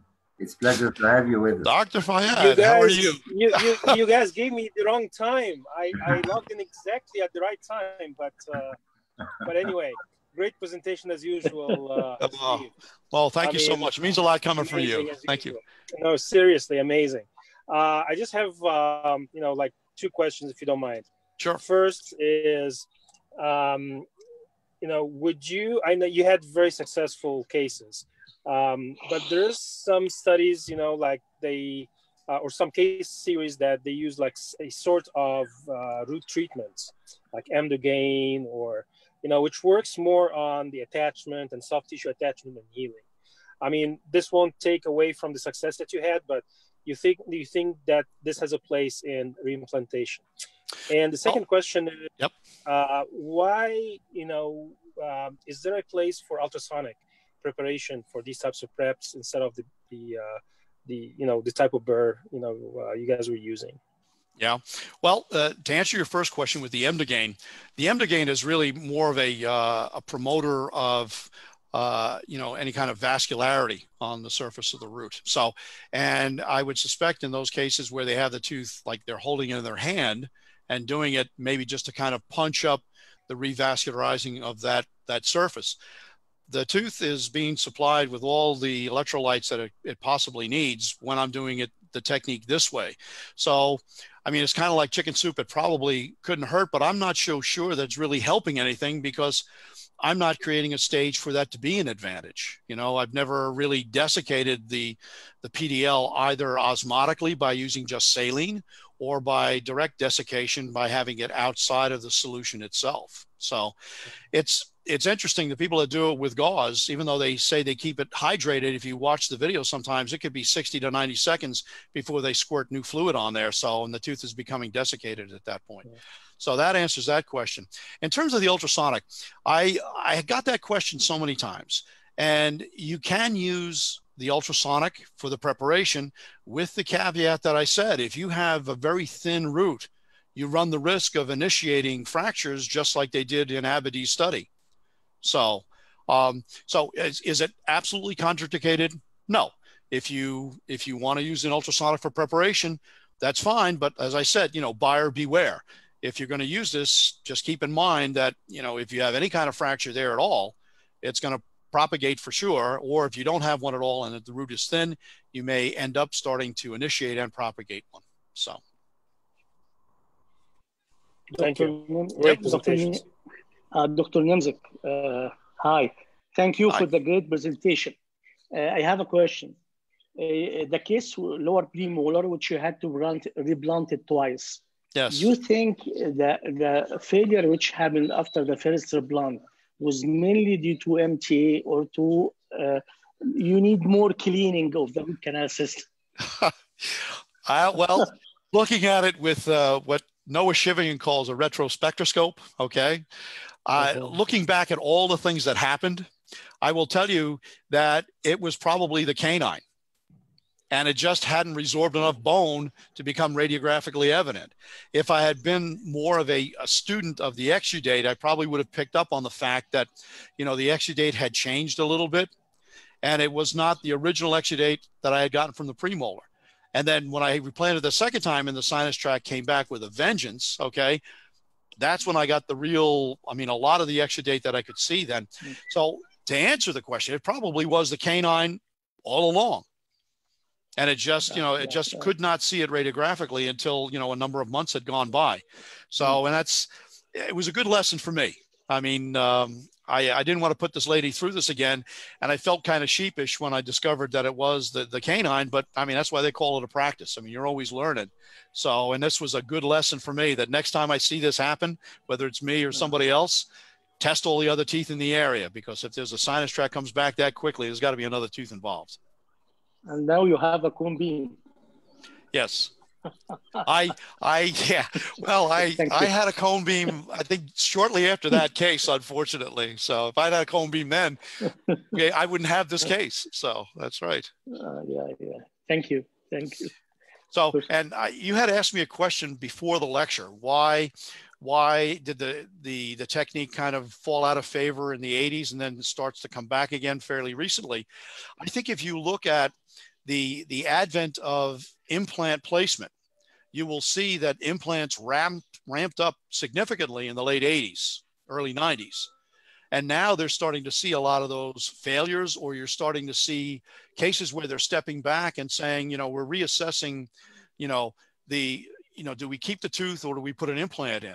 And more periodontists now are inclined to keep the native tooth at any means. So I think that's why you're seeing a resurgence of not only the replantation, but also some of the more elegant surgeries and retreatments that we're doing now. So I think that kind of gives you the timeline, the coincidence of the timeline itself for why it fell out of favor and now it's coming back into favor. So yes, any other questions? One last question, Steve. Yeah, you can ask as many as you want. I'm not going anywhere, Mo. Or I can text you later. Oh, it doesn't matter. So you and your expertise now in guided surgery, using stents and for example, and the Navident, navigated surgery. Would your case selection or decision making in these cases change? Not as much as you think. I think it's sometimes the more you know, the less you want to do. So in those cases where you may have to go, and you actually mentioned it in one of your presentations last week, where you have to go, 10, 12, 14 millimeters through bone to accomplish the resection. I mean, that's going to be very difficult. Whether you're doing it by bony lid, whether you're doing it by Navident, whether you're doing it by anything, it's difficult. So I think you have to kind of balance, the prognosis for success with the damage that you're going to be causing the patient. So yes, we're better at navigating the apical area, but the technique for resection hasn't changed a whole lot, whether you're doing it with piezo or you're doing it with a burr. So the resection is the resection and the trauma is still the trauma. So I don't know that it would change that much. I think all we can do is just give the patient the choice. That's all. So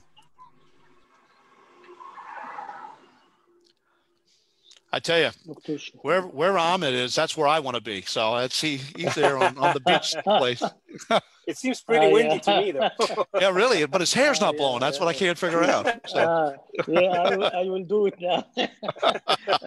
Doctor, we have some questions from the audience, and Dr. Shahab is going to tell you those questions, and if you may answer them. Thank you. Sure.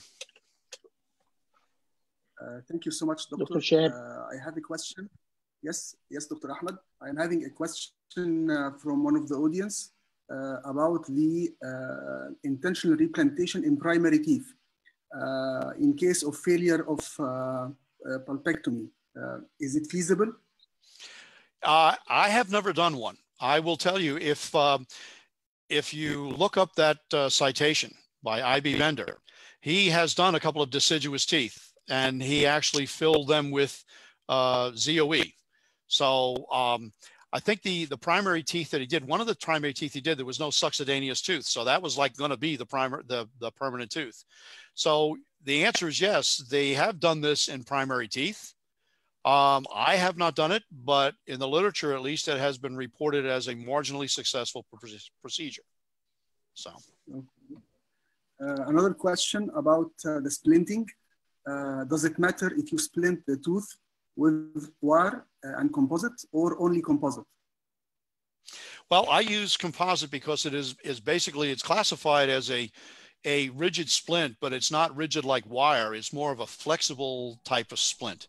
It has a little bit of a give to it because it's splinted to a tooth that also has a viable PDL. So you're going to get a little bit of movement, but it's within the physiologic limit. I don't want to have it rigidly splinted for two reasons. One, if you use a wire, there's no way to section the wire at intervals to see how mobile the tooth is. Then you have to kind of either replace the wire, or you have to figure out a way to resplint it again using composite, which if that's going to be the case, you might as well use composite to begin with.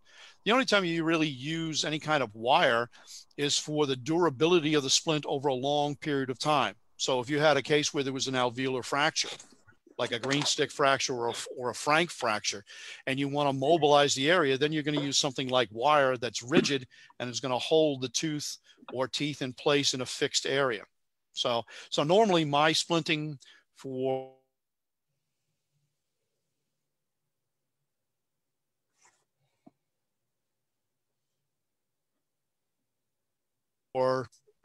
to give a little bit of a tautness to the tissue, and that will hold the tooth in. Or if you suspect, the patient's going to be non-compliant or they're a bruxer or whatever, then I use some sort of composite splint just to hold the tooth in a physiologic motion and rigid enough so that it prevents any kind of exarticulation due to occlusion. So. Okay, we have two questions similar to each other about curating the socket prior to replantation. Do you curate the socket before replanting the tooth? No. As I said, I did this in 4 cases. And you saw one of them, one of the premolars. That's the last one that I did. The lesion that is left behind is just like a lesion that would be left behind if you were doing conventional endodontic therapy. So to curette the socket is going to instigate some sort of osteoclastic activity. It's almost, if you want to use your imagination, it's almost like inciting RAP in the area, regional acceleratory phenomenon for bone grafting. You're bringing all sorts of cells into the area to remodel the area. This is the only thing I can justify in my mind that's happening, that you're inciting this accelerated kind of resorptive activity, not only to remodel bone, but now it starts to remodel the tooth surface. Every time I've done aggressive curettage of the socket, I've had resorption. It's been documented in the literature when they do aggressive curettage of the socket, alteration of the socket via Van Hassel et al. They saw that alteration in the socket. They saw this enhanced resorptive activity. So after it happened the last time, which is that premolar, I didn't curette the socket anymore. So in a conventional therapy, that lesion would be there and it would resorb by itself. So it's going to happen the same way with the intention replantation. So if you're upset about the lesion there or you're uncomfortable about being the lesion there, take some very slender Adson forceps and you can introduce them down into the socket and pick the lesion out. But any kind of aggressive curettage of the socket bony wall is going to incite this kind of resorption postoperatively. Okay. Is there an alternative for MTA? I mean, you could use bioceramic. You can use any of the conventional biocompatible root end filling materials that are on the market today. Like I said, I like to use MTA. In my hands, it's the most biocompatible material. I know how to handle it, and I know what the handling characteristics are. If you want to use, the bioceramic, the putty, that's fine. We've done that at Einstein with the cases that we have done. If you want to use desiccated ZOE, there's a long history of cases that have been done with that. It's just ZOE that you squeeze in an amalgam squeeze cloth to get the excess eugenol out. But any of the conventionally acceptable and biocompatible root and filling materials that you use for surgery is what you can use for this. I think that's all. That's all. If there's not too many questions, I mean, I did my job pretty good then. I think, Dr. Niemczyk, there is a question on the Zoom here from Jan Shen.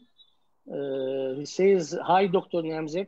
For parathesia dysphasia case, how long after the non-surgical root canal treatment obturation was the intentional replantation done? Okay, so I had seen the patient for a consult for retreatment. And I knew the retreatment was not going to be successful. So we had done the triage and treatment planning on her. So she was already several months into the second visit of the non-surgical root canal treatment. And her dysesthesia had been in place for probably 3 weeks. That's what really incited her to come, because she was really having intractable pain with the tooth. So in addition to having loss of sensation. So, we had done the procedure about 2 weeks after we did the treatment planning on her. And again, not having the benefit of any kind of three-dimensional imaging, fracturing the buccal plates like this was not an uncommon event because we couldn't anticipate that. But it was shortly after the replantation, after the normal surgical post-operative discomfort. It was probably about 14 days, 10 to 14 days later.